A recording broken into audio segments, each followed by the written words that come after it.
Amidst global trade tensions, an unexpected turn unfolds as China extends an economic lifeline to Canada, potentially loosening the United States' grip. As America engages in protectionist battles, could this move herald a new era dominated by China? In response to the 20% tariffs imposed by the Trump administration, China has not only retaliated by reducing imports from the U.S. but is also actively strengthening trade ties with countries like Canada and the European Union. This strategic maneuver could reshape the economic landscape, challenging America's long-standing influence. Rather than weakening its hold, China demonstrates resolve in countering American trade restrictions, leading to significant changes for American businesses. U.S. farmers, industrial enterprises, and energy companies are feeling the impact, losing access to the Chinese market, a key source of demand for their products. Prices are under pressure, uncertainty in the business environment is growing, and competitors from other countries are swiftly filling the void left by American suppliers. It appears Washington is creating additional difficulties for itself. Many underestimate the deep interconnection between American business and China. U.S. companies depend on China not only as a low-cost manufacturing hub, but also as a vast consumer market. Increased tariffs inevitably lead to higher prices, job losses, and put the survival of some businesses at risk. Consider the technology sector, for example. Giants like Apple, Intel, and Qualcomm rely heavily on the Chinese market, deriving a significant portion of their profits from it. Apple, which manufactures most of its iPhones in China and sells about 16% of its products there, is already facing a customer exodus. The dependence of American corporations on the Chinese market has reached a critical point. Qualcomm, a semiconductor industry giant, derives a substantial portion of its revenue from China. This is not just about manufacturing capacity, it's about a vital sales market, the loss of which would be catastrophic.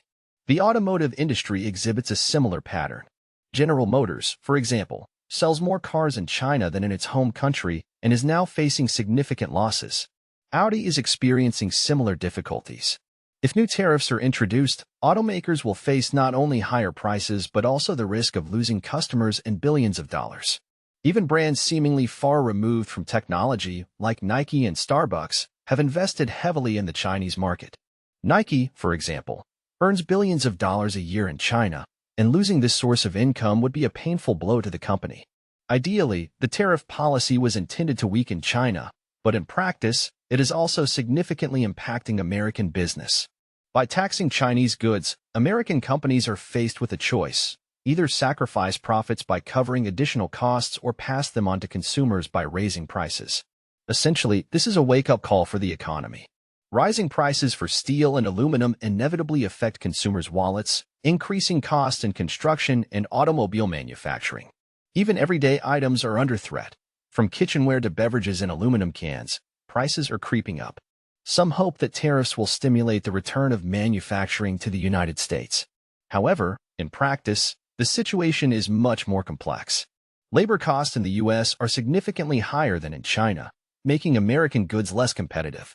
Even those rare instances where American factories, such as toy manufacturers, have seen an increase in orders due to tariffs have not led to lower prices for consumers. The increased cost of production is simply passed on to them. The problem is not only high costs. The U.S. lacks the necessary infrastructure for large-scale production. Entire industries were moved abroad decades ago, and restoring supply chains will take years and require massive investment. As an example, consider the garment industry, where, despite tariffs, production in China remains more profitable. A similar situation exists in the aerospace sector. Modern industry is critically dependent on components manufactured abroad. Returning production capacity to the homeland is a titanic task requiring enormous financial investment. Large corporations have built their business empires in China for decades, and an immediate departure is virtually impossible. Relocating production is a lengthy, costly, and sometimes impossible process. What consequences does this entail? Increased costs for businesses, higher prices for consumers, and, consequently, job losses if companies fail to adapt to the new conditions. If the true goal is to strengthen American industry, balanced and forward-thinking strategies are needed, not thoughtless tariffs that could deal a devastating blow to the entire economy. An aggressive course aimed at forcing Beijing into economic concessions has resulted in a completely unpredictable scenario. China, unaccustomed to yielding to pressure, has struck back with a crushing blow, sharply reducing imports of American products and strengthening trade ties with other global powers, primarily Canada and the European Union. This strategic maneuver is radically changing the balance of power on the international stage, placing the United States in an extremely vulnerable position. America has faced immediate and tangible consequences for its industry. The agricultural sector, once thriving thanks to the Chinese market, is now experiencing difficult times. Reduced demand from China has led to a surplus of products, a collapse in prices, and, as a result, a decrease in the profitability of farms. A similar picture is observed in the manufacturing sector. By reducing purchases of American machinery and technology, China is dealing a significant blow to exporters. Energy suppliers are also in a difficult situation as China reduces its imports of oil and gas from the United States. The drop in demand triggers a chain reaction, creating uncertainty and increasing volatility in the markets. American companies are incurring billions in losses, losing market share that is immediately taken by competitors. Other countries, without wasting time, are strengthening trade ties with China, filling the resulting vacuum. This shift not only undermines the position of American business but also weakens the influence of the United States in world trade. Paradoxically, the pursuit of hegemony is turning into self-isolation for America in strategically important global markets. The situation is no better within the country. Retail giants such as Walmart have found themselves caught between two fires. Trying to contain rising prices due to tariffs, they risk alienating thrifty customers. According to some reports, Walmart is putting pressure on Chinese suppliers, demanding price reductions to compensate for tariff costs. However, these actions have not gone unnoticed in Beijing, and Chinese authorities have summoned Walmart representatives for explanations. This episode clearly demonstrates the growing tension between multinational corporations and governments of different countries. On the diplomatic stage, China is rapidly exploiting the disagreements between the United States and its traditional allies. Chinese diplomats are actively establishing contacts in Europe, seeking to win over European Union leaders who are tired of the aggressive policies of the Trump administration. China, projecting an image of a reliable and open partner, is actively building economic bridges with Europe, which may not be in the interests of the United States. For Trump, this came as an unpleasant surprise. In seeking to weaken China, the United States may have inadvertently contributed to the expansion of its influence and circle of allies. At the same time, the American economy is sending alarming signals. Despite the fact that inflation remains within acceptable limits for now, new tariffs risk triggering price increases. The Federal Reserve System faces a dilemma: fight inflation or prevent a recession caused by the trade war. But perhaps the most significant event is the strengthening of ties between Canada and China, who are seeking to conclude new agreements in the energy sector. The escalation of the trade war has led to serious changes in the global energy sector, redrawing alliances and trade routes. Traditionally, the United States has been a key supplier of crude oil and liquefied natural gas to China, but new trade restrictions have disrupted this established balance. In response, both sides have begun actively seeking new allies and markets. Additional tension is introduced by Washington's decision to impose 10% tariffs on imports of Canadian oil, an attempt to pressure Ottawa to revise trade agreements. However, instead of the expected capitulation, Canada has taken a strategic maneuver, turning its gaze to China, which could fundamentally change the global energy balance. A key element of the Canadian strategy is the expansion of the Trans Mountain Pipeline, an ambitious project designed to significantly increase the country's export capabilities. Thanks to this expansion, Canada is able to send significant volumes of oil directly to Beijing, bypassing traditional American markets. Increasing pipeline capacity not only opens up broader access to Asian markets for Canada, but also reduces its reliance on U.S. refineries, marking a pivotal shift in North American energy dynamics. Concurrently, the escalating demand for liquefied natural gas, LNG, in China is increasingly inclining Beijing to participate in Canadian LNG projects.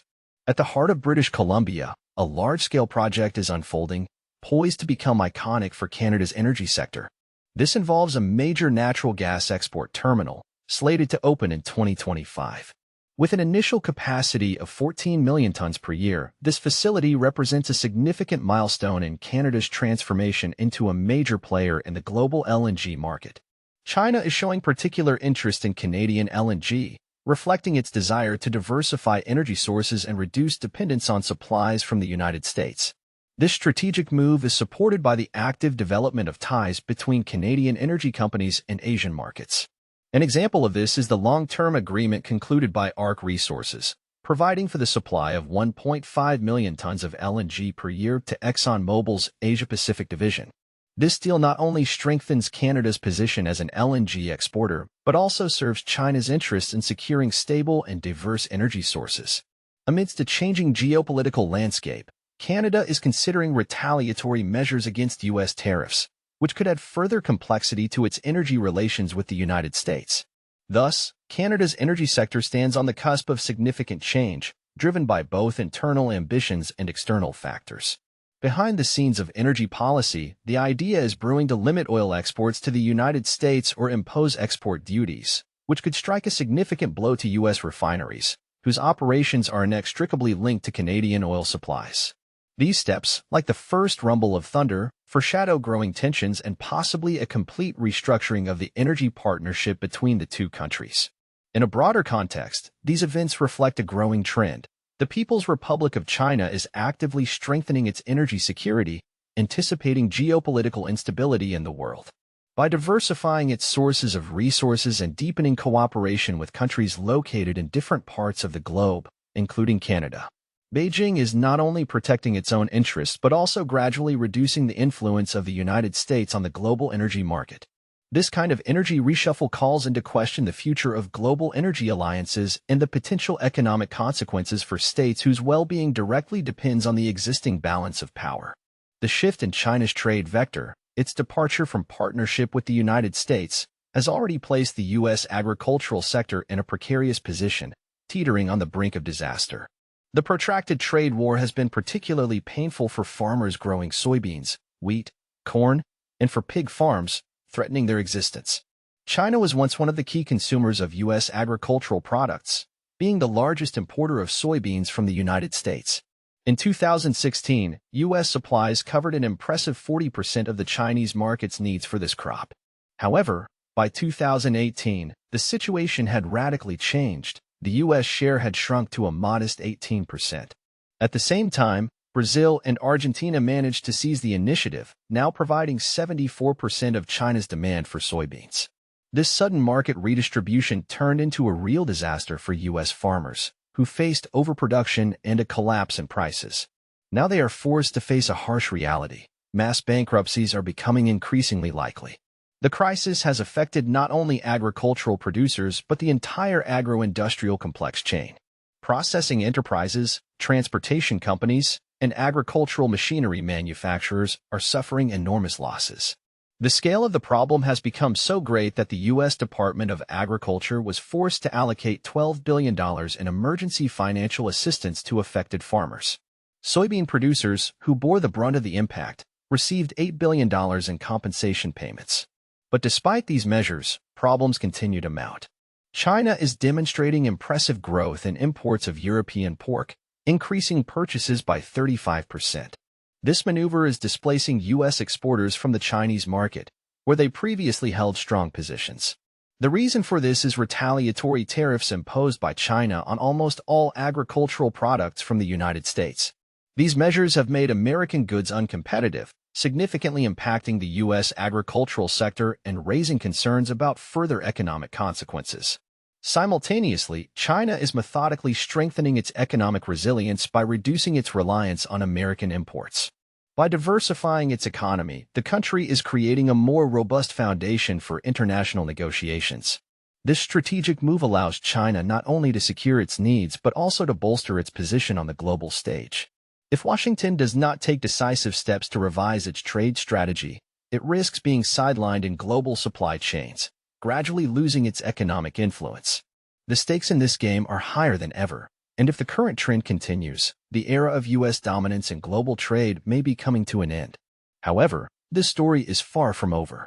The world is closely watching every move in the struggle for economic dominance, and the outcome is not yet predetermined. The future of global trade remains uncertain, and only time will tell who will emerge victorious in this complex game. The author bids farewell to the viewer, promising another meeting in the next video. This phrase leaves a sense of openness and invites the audience to stay connected, anticipating new materials and continued engagement.